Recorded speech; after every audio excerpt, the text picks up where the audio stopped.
நாயகம் ஸல்லல்லாஹு அலைஹி வஸல்லம் அவர்கள் அர்ஷனுடைய நிழலை பெறுகின்ற இளைஞர்களை பற்றி சொல்லுகின்ற பொழுது ஷாபுன் நஷஅ ஃபி இபாதத்தி ரப்பி, தன்னுடைய இறை வழிபாட்டிலே வளர்கின்ற இளைஞர்கள் என்றார்கள். அப்ப இறை வழிபாட்டிலே வளர்கின்ற இளைஞர்களுக்கு அல்லாஹ் ரப்புல் ஆலமீன் கூடுதல் முக்கியத்துவத்தை தன்னுடைய அர்ஷின் நிழலை வழங்கி பரிசளிக்கிறான்.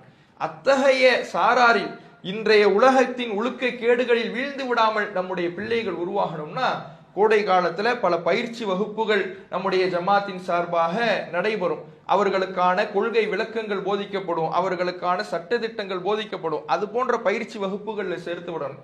பள்ளிவாசலுடைய தொடர்புகளை அவர்களுக்கு மேம்படுத்தி கொடுக்கணும். ஸ்கூல் போயிட்டான், காலேஜ் போயிட்டான், நம்மளே கூட நம்ம பிள்ளைங்க விஷயத்துல காரணம் சொல்லியிருப்போம். அந்த காரணங்களுக்கெல்லாம் இந்த விடுமுறை காலத்தில் இடம் கொடுக்காம முழுக்க முழுக்க பள்ளிவாசலுடைய தொடர்பையும் மார்க்க தொடர்பையும் மேம்படுத்தக்கூடிய வகையில, குர்ஆனுடைய தொடர்பை மேம்படுத்தக்கூடிய வகையில நம்முடைய பிள்ளைகளை உருவாக்க வேண்டும். அதுதான் அவர்களுடைய மறுமை வாழ்க்கைக்கு பயனுள்ளதா